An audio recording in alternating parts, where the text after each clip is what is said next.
Hello student, আজকে তোমাদের class 11-এর তাপ সঞ্চালন চ্যাপ্টার থেকে নিয়ে এসেছি বেশ কিছু গুরুত্বপূর্ণ প্রশ্নপত্র। যে প্রশ্নগুলো তোমাদের ফাইনাল এক্সাম 2024-এর দিকে লক্ষ্য রেখে কিন্তু সেই প্রশ্নগুলো বানানো হয়েছে।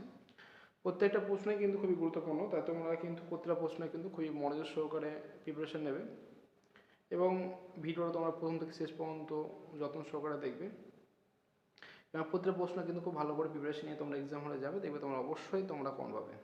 অর্থাৎ চ্যাপ্টার থেকে যাই কমন আসো না কেন তোমরা অবশ্যই তোমরা কি কমন পাবে। তবে হ্যাঁ, প্রশ্নের পরিমাণ একটু বেশি দেওয়া হয়েছে, কারণ হচ্ছে যাতে তোমরা কমপ্লিট যাতে তোমরা কমন পাও, অর্থাৎ চ্যাপ্টার থেকে যাই আসো যাতে তোমরা কমন পাস, তার জন্য প্রশ্নের পরিমাণ একটু বাড়ানো হয়েছে। কেমন? আচ্ছা, দেখো প্রথম প্রশ্ন কি হচ্ছে, পরিবাহী তাপ রোধ ও তাপ রোধাঙ্ক বলতে কি বোঝো? কোনো অর্থে বেদ, ক্ষেত্রফল ও দুই পৃষ্ঠের উষ্ণতার পার্থক্যের দ্বারা তাপ পরিবাহিতাঙ্কের রাশিমালাটি লেখো। তোমার এই প্রশ্ন দুটি অ্যান্সার 719 পেজ, 718 পেজ এবং ছায়া প্রশ্ন বই দেখো, তাহলে প্রশ্নের অ্যান্সার পেয়ে যাবে। যারা আমার চ্যানেল এখন নতুন তাদেরকে বলা হচ্ছে তারা অবশ্যই চ্যানেলটিকে সাবস্ক্রাইব করো, সে সঙ্গে লাইক শেয়ার কমেন্ট করবে এবং সে সঙ্গে তোমাদের ফোনে নোটিফিকেশান আইকনটি অল করে রাখবে, যাতে নতুন ভিডিও আপলোড হওয়ার সঙ্গে সঙ্গে তোমাদের কাছে সেই ভিডিওর নোটিফিকেশানটা পৌঁছে যায় এবং তোমরা সেই ভিডিওর সুবিধাটা নিতে পারো। কেমন? আচ্ছা, সেকেন্ড প্রশ্ন কি বলছে, একটা ধাতব দণ্ডের দৈর্ঘ্য 31.41 সেন্টিমিটার এবং ব্যাস 4 সেন্টিমিটার। দণ্ডের এক প্রান্ত 100 ডিগ্রি সেলসিয়াস উষ্ণতায় স্টিমে এবং অন্য প্রান্ত 0 ডিগ্রি সেলসিয়াস উষ্ণতায় বরফের মধ্যে আছে। দণ্ডের উপাদানের কে সমান বলা আছে 0.9 সিজিএস ইউনিট হলে প্রতি মিনিটে কত বরফ গলবে? তোমরা এই প্রশ্নটি অ্যান্সারটি পেয়ে যাবে ছায়া প্রশ্ন বইয়ের প্রশ্ন নম্বর 5 এবং 721 পেজ। কেমন? আচ্ছা আচ্ছা, এরপরে দেখো কৃষ্ণবস্তু দুটি বৈশিষ্ট্য লেখো। কৃষ্ণবস্তু বিকিরণের ক্ষেত্রে কারশফের সূত্রটি বিবৃত করো। আদর্শ কৃষ্ণবস্তু কি? আদর্শ কৃষ্ণবস্তুর শোষণ ক্ষমতা এবং বিকিরণ ক্ষমতা কত? তাপ পরিবেদাঙ্গ 0.92 সিজিএস ইউনিট বলতে কি বুঝো?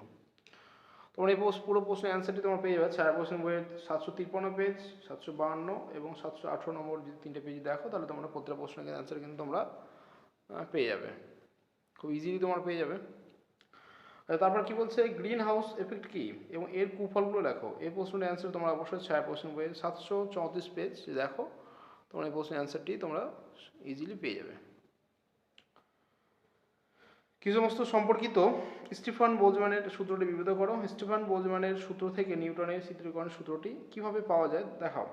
একটি কৃষ্ণবস্তু তাপমাত্রা 27 ডিগ্রি থেকে 927 ডিগ্রি অর্থাৎ 927 ডিগ্রি সেলসিয়াস পর্যন্ত বাড়ানো হলো, এই দুই উষ্ণতার বিকিরিত শক্তির অনুপাত কত হবে?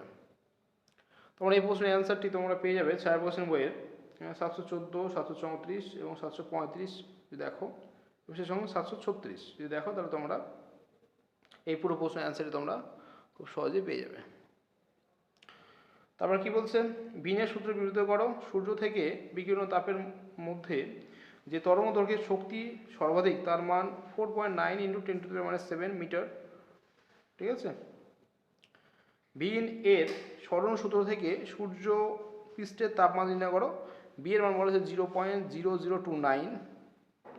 ঠিক আছে, এই প্রশ্নটা কিন্তু খুব গুরুত্বপূর্ণ। আচ্ছা, এই প্রশ্নের অ্যান্সার তোমরা ছায়া প্রশ্নের বইয়ে তোমরা যদি দেখো, যে প্রশ্নটা এখন আলোচনা করা হলো 737 পেজ যদি দেখো, তাহলে প্রশ্নের অ্যান্সারটি তোমরা সহজে পেয়ে যাবে। প্রশ্ন আবার দেখে নাও, যদি অসুবিধা হয় তোমাদের দেখে নাও। ওকে, আচ্ছা, তারপরে একই উপাদানে দুটি গোলকের ব্যাসার্ধ 1 মিটার ও 4 মিটার এবং তাদের তাপমাত্রা যথাক্রমে 4000 কে এবং 2000 কেলভিন। দেখাও যে তাদের থেকে প্রতি সেকেন্ডে যে শক্তি বিকিরিত হয় তার মান একই হয়। এটা তোমরা ছায়া প্রশ্ন বইয়ের প্রশ্ন নম্বর 15 এবং 739 পেজ দেখো, তা তোমার প্রশ্নের অ্যান্সারে তোমরা পেয়ে যাবে। তারপর কি বলছে, একটি আদর্শ কৃষ্ণবস্তুর ক্ষেত্রে ভিএম ভার্সেস টি লেখচিত্রের প্রকৃতি কীরূপ হবে লেখো। তোমার এই প্রশ্নের অ্যান্সারটি 739 পেজে প্রশ্ন নম্বর 18 দেখো, তাহলে তোমার এই প্রশ্নের অ্যান্সারটি সহজেই পেয়ে যাবে। কেমন? তারপর কি বলছে, 12 সেমি ব্যাসার্ধের একটা গোলীয় কৃষ্ণবস্তু 500 কেলভিন উষ্ণতায় 450 ওয়াট ক্ষমতা বিকিরণ করে। বস্তু তা ব্যাসার্ধ অর্ধেক এবং উষ্ণতা দ্বিগুণ করলে ওয়াট এককে বিকিরণ ক্ষমতা নির্ণয় করো। তোমার এই প্রশ্নের অ্যান্সার ছায়া প্রশ্ন বইয়ের প্রশ্ন নম্বর 3 এবং 736 পেজ যদি দেখো তাহলে তোমার এই প্রশ্নের অ্যান্সারটি তোমরা কিন্তু খুবই সহজে পেয়ে যাবে। কেমন? তারপর কি বলছে, দুটি দণ্ডের তাপ পরিহিতাঙ্কের অনুপাত 4:3, উভয় দণ্ডের ব্যাসার্ধ ও তাপীয় রোধ সমান, এদের দৈর্ঘ্যের অনুপাত নির্ণয় করো। তোমার এই প্রশ্নের অ্যান্সারটি ছায়া প্রশ্ন বইয়ের কোশ্চেন নম্বর 2 এবং 750 পেজ দেখো তো তোমার এই প্রশ্নের অ্যান্সারটি খুব সহজেই তোমরা পেয়ে যাবে। লাস্ট প্রশ্ন এই চ্যাপ্টারের, দুটি ধাতুর তৈরি যুগ্মপাতে প্রত্যেকটি পাতের বেধ 1 সেন্টিমিটার এবং পাতটির দুই বহির্পৃষ্ঠের উষ্ণতা যথাক্রমে 100°C ও 30°C।